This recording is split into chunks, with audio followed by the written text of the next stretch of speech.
In this video, I'm going to show you the April whitetail checklist and everything that you need to do in the woods this month for whitetails. So we're out here right now, and I'm just kind of looking over this spot for next year. I'm going to plant a switchgrass screen around it and put trees and shrubs in there for deer to browse on while they're bedded, and connect it to this bedding area. So that way we'll have just better woods, thicker woods, and hopefully we can house some more deer on it. But that's the plans for next year, and I'll do all kinds of videos on that when the time comes. But right now, for the month of April, there's a lot of good things that you can be doing, and so I'm just going to go through those real quick and show you what you need to be doing in the month of April for whitetails.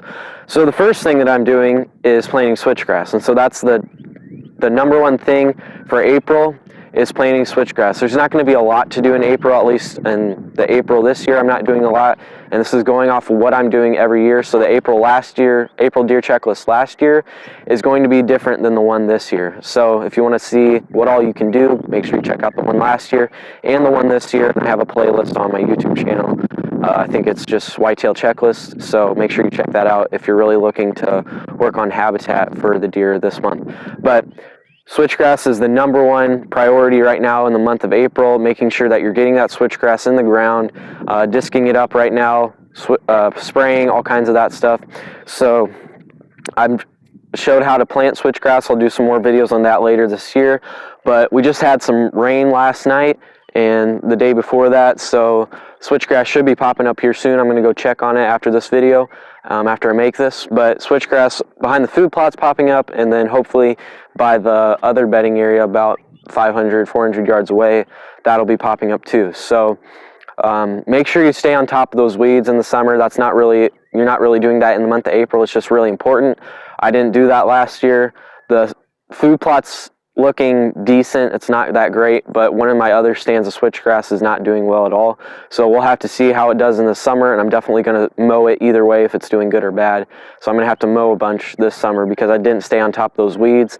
And even if your switchgrass looks good and it looks like it doesn't have a lot of weeds in it, you still need to mow it. That's what happened last year. The food plot and the stand location access looked super great, had great switchgrass coming in. It was almost pure switchgrass. There was very, very little weeds. Couldn't see any weeds. Maybe if you looked in there really deep, you could see weeds, but it looked just really good on the outside. And then right before hunting season, a bunch of weeds popped up in it, and I think it could have suffocated the switchgrass. It might have done that, but hopefully it pops back up this summer, but I'm just gonna have to wait and see. So never forget to mow your switchgrass, or just make sure you're practicing weed control. Even if it looks good and it looks like there's not weeds in it, you still need to practice weed control, and that's one of the main things that I learned last year. So hopefully, I know the food plot will be okay, definitely going to mow that, but I'm more concerned about the access and the bedding area over here. But the food plot is the main one that I really wanted to make sure the switchgrass is on, and it's growing decent right now, so hopefully those will all be better. But make sure you stay on top of those weeds, make sure you're planting switchgrass in the month of April.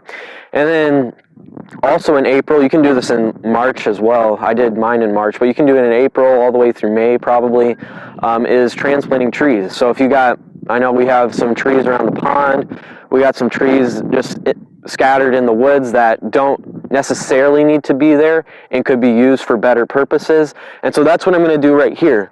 I'm going to plant that switchgrass next year, and then, I mean, I could buy trees for it, but saving time and money just to go out, dig up some trees, and then plant them in your bedding areas as long as you have enough, and plant them back in your bedding areas and transplant them. I did that this year in in the bedding area a couple 100 yards away, the switchgrass bedding area that probably a lot of you know about.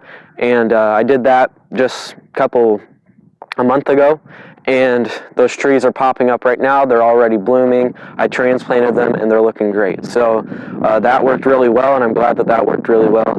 And so that's what we're going to be doing in this spot next year as well. So make sure you're transplanting trees, planting switchgrass, and number 3, plan for next year. And so that's like I was talking about over here that I'm doing. Plan for next year. There's still greenery on the trees and stuff, so you can plan in March and April. Probably preferably March, because there's no green vegetation. You can kind of see stuff better, but it doesn't really matter, especially in this case where there's no trees at all anyways, so I can definitely look at that. But make sure you're planning for next year, make sure you know what you're going to be doing, and that will really help you in the end for this coming season. Then you can also make sure you're checking on your switchgrass, checking up on it regularly throughout, even every week, every other week, checking up on it, and that's what I'm doing on my property as well. Make sure you're checking on your switchgrass. And so that's pretty much it for April and what I'm doing right now. But there's not a bunch to do in April, but there's a lot of important things to do in April, and that switchgrass is #1 priority. So make sure you're planting your switchgrass, and that'll really help you in the end this season. So I hope that helped you, and I hope that you can be able to get on your property this month and make sure you're doing these habitat checklists and chores to do. So that way you'll have a great hunt this season, great hunts next season and seasons to come, and you'll have great habitat for your deer herd on your property this year.